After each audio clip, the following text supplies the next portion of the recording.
আল্লাহ রসুলের একজন সাহাবী, নাম তার বেলাল, হাবশী গোলাম ছিলেন। এত কালোর কালো ছিল, কালো হলেও তার মনটা ছিল ভালো। সুবহানাল্লাহ। হযরতে বেলাল, নবীজি ছিলেন ইমাম আর বেলাল ছিলেন মুয়াজ্জিন। আল্লাহর রসুল সামনে দাঁড়াতেন, বেলাল আজান দিত, ইকামত দিত। আল্লাহর রসুলের ওফাত হয়ে গেল, হযরতে বেলাল আর আজান দেয় না। আবু বকর রাদিয়াল্লাহু আনহুর শাসনামল ডেকে বলেন, আবু বকর, আমারে যুদ্ধে যাওয়ার অনুমতি দেন। যুদ্ধে যাওয়ার অনুমতি দেওয়া হলো। হযরতে বেলাল যেই যুদ্ধে যায়, সেই যুদ্ধে বীরত্বের সঙ্গে যুদ্ধ করে মুসলমানেরা জয়লাভ করে ফিরে আসে না। আল্লাহ রাব্বুল আলামিন বলেন, লা তাকুলু লিমান ইউকতালু ফি সাবিলিল্লাহি আমওয়াত বাল আহইয়াউ ওয়ালাকিন লা তাশউরুন।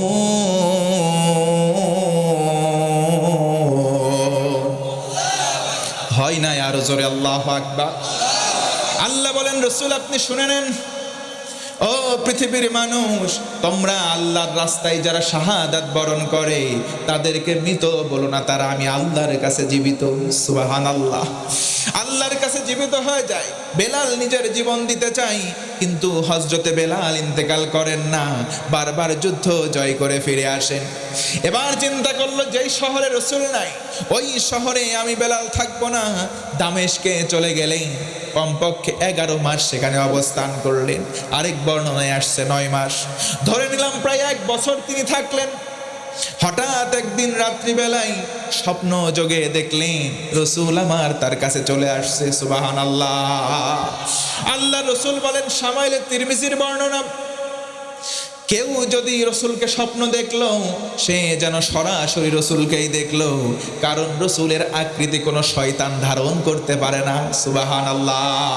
জীবনে একটাবার হলেও যেন রসুলকে স্বপ্ন যোগে আমরা দেখতে পাই। কনা আমি জন্ম আমার নবীর যোগে হলে কেমন হতো, জন্ম আমার নবীর যোগে হলে কেমন হতো। পারেন না? পারেন না? পড়েন, জন্ম আমার নবীর যোগে হলে কেমন হতো, দুনয়নে রসূল পাক দেখিলে কেমন হতো, দুনয়নে রসূল পাক দেখিলে কেমন হতো, জন্ম আমার নবীর যুগে হলে কেমন হতো। আসত ভেসে হযরতে বেলালের মধুর আযান, যে আযানে ছিল এমন প্রেম মুগ্ধ রহমান। আসত ভেসে হযরতে বেলালের মধুর আযান, যে আযানে ছিল এমন প্রেম মুগ্ধ রহমান। দয়ার নবীর পিছে নামাজ পড়লে কেমন হতো, জন্ম আমার নবীর যুগে হলে কেমন হতো। আল্লাহু আকবার। আল্লাহর নবীজি ওফাত বরণ করার পর হযরতে বেলাল সেখানে আর থাকতে চান না, দামেস্কে চলে গেলেন। 11 মাস পর নবীজিকে স্বপ্নে দেখলেন। নবীজি এসে বলে, বেলাল, আমি নবীর কথা কি তুমি ভুলে গেলে নাকি? ও বেলাল। বেলাল ঘুম ভেঙে অস্থির হয়ে পড়ে গেল।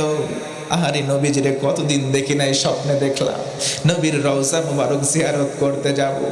গাট্টি গুট্টা বাছাই করলেন, ব্যাগ বস্তু যা কিছু আছে মাথায় করে পটলা করে তিনি রওনা দিলেন। পায়ে হেঁটে হেঁটে তিনি মদিনার পথে চলে গেলেন। মদিনায় তিনি যেদিন প্রবেশ করলেন, ওই সময় জোহরে রক্ত হয়ে গেছে। সাহাবায়ে কেরাম হযরতে বেলালকে দেখলেন, দেখার পরে সবাই বললেন, আমাদের বেলাল ফিরে এসেছে। বেলাল, আরো জোরে কন্না আল্লাহু আকবার। আমাদের নেতা বেলাল ফিরে এসেছে। বেলাল, ও বেলাল, আহলান সাহলান, আসো, কতদিন তুমি নাই, তুমি ছাড়া কেমন যেন শূন্য শূন্য লাগে। জোরে কন সুবহানাল্লাহ। ও বেলাল, তোমার কণ্ঠের আজান শুনি নাই, কতদিন আজান দাও নাই। ও বেলাল, আজকের দিনে তুমি আজান দিয়ে দাও। হযরতে বেলাল রাজি হয় না, ডেকে ডেকে বলে, যেই শহরে আমার রাসূল নাই, যেই শহরে আমি বেলাল মুয়াজ্জিন, আমার ইমাম নাই, যেখানে আমার ইমাম নাই, সেই জায়গার মধ্যে আমি বেলাল মুয়াজ্জিন হতে চাই না। হযরতে আবু বকর বললেন, বেলাল আজান দাও। বেলাল আজান দেয় না। অন্যান্য সাহাবায়ে কেরাম যখন অনুরোধ করলেন, কারো কথায় তিনি আজান দিতে রাজি হলেন না। সর্বশেষে দুইটা ভাই আসছে, রাসূলের নাতি হাসান হুসাইন রাদিয়াল্লাহু আনহুমা, ডেকে বলে, আজ্জিন ইয়া বেলাল, ও বেলাল, আজকের দিনে আর কথা ফালানোর দরকার নাই। দুই ভাই অনুরোধ করলাম, গো বেলাল, আজকের দিনে আজানটা তোমার জবান দিয়ে দিয়ে দাও। বেলাল রাজি হয়ে গেলেন। হযরতে বেলাল টিলার উপরে উঠলেন, নতুন একটা জায়গা, উঁচু জায়গায় উঠে কানের মধ্যে হাত, আল্লাহু আকবার, চারটা বার বললেন, আল্লাহু আকবার। জোরে কোন আল্লাহু আকবার। আশহাদু আল্লা ইলাহা ইল্লাল্লাহ দুইবার যখন তিনি বললেন, আজানের এই পর্যায়ে তিনি বললেন, আশহাদু আন্না মুহাম্মাদার রাসূলুল্লাহ, আশহাদু আন্না মুহাম্মাদার রাসূলুল্লাহ। যখন তিনি বললেন, আর ঠিক থাকতে পারেন নাই, আর নিজেরে কন্ট্রোল করতে পারেন নাই, চিৎকার দিয়ে বিকট একটা আওয়াজ বের হলো, মুখের মধ্য থেকে আর জবান বের হয় না। হযরতে বেলাল একটা বিকট আওয়াজ করে জায়গায় অজ্ঞান হয়ে পড়ে গেলে। হযরতে বেলালকে সেবা করা হলো, বেলালের জ্ঞান ফিরে আসলো। বলা হলো, বেলাল, আজান দিতে গেলা, তুমি না মুয়াজ্জিন, তোমার কাজ ছিল আজান দেওয়া। ও বেলাল, বলো তো দেখি, আজান দিতে গিয়ে আজান দিতে কেন পারো নাই? জোরে কোন আল্লাহু আকবার। হযরতে বেলাল কাঁদে। ওই যে দূর দূরান্ত থেকে বেলালের আজান দেখার জন্য ছোট্ট ছোট্ট বাচ্চারাও ভিড় করছে, পর্দার আড়াল থেকে মা বোনেরাও দেখার জন্য আসছে। নবীর সাহাবী বেলাল, আল্লাহু আকবার। হযরতে বেলাল ডুকরে ডুকরে কাঁদে।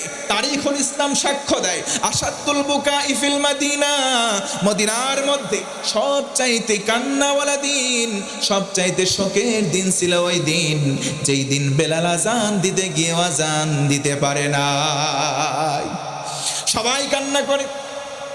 ও বেলাল, বলো তো দেখি, কেন আজান দাও নাই? কেন তুমি কান্না করলে? কারণ বলো। হযরতে বেলাল ডেকে বলে, ভাই, আমি সারা জীবন ছিলাম মুয়াজ্জিন, আমার রাসূল ছিলেন ইমাম, রাসূল আমার সামনে দাঁড়াতেন, আমি আযান দিতাম, ইকামত দিতাম। যখন আমি আশহাদু আন্না মুহাম্মাদার রাসূলুল্লাহ বলতাম, আমার শাহাদাত আঙ্গুল উঁচু করে আমি আমার রাসূলকে দেখিয়ে সাক্ষ্য দিতাম। আজকে আমি আযান দেওয়া শুরু করলাম, আল্লাহু আকবার বললাম, আশহাদু আল্লা ইলাহা বললাম, কিন্তু ওগো ভাই, ও আমার আল্লাহ নবীর সাহাবীরা, শোনো, আশহাদু আন্না মুহাম্মাদার রাসূলুল্লাহ যখন বললাম, বলার সঙ্গে সঙ্গে কেমন জানি মনে হয় আমার রাসূল আমার সামনে দাঁড়ায় আছে। চোখটা খুলে দেখি আমার রাসূল নাই, হাতের ইশারা করেছি। কষ্ট সহ্য করতে না পেরে বিকট একটা আওয়াজ দিয়ে আমি বেলালের জ্ঞান হারা হয়ে গেছে। হযরতে বেলাল কি মহব্বত করতেন, কেমন ভালোবাসতেন। রাসূলকে সাক্ষ্য দেবেন, চোখ খুলে দেখেন রাসূল নাই, জায়গায় অজ্ঞান হয়ে পড়ে গেছে। জোরে কোন আল্লাহু আকবার।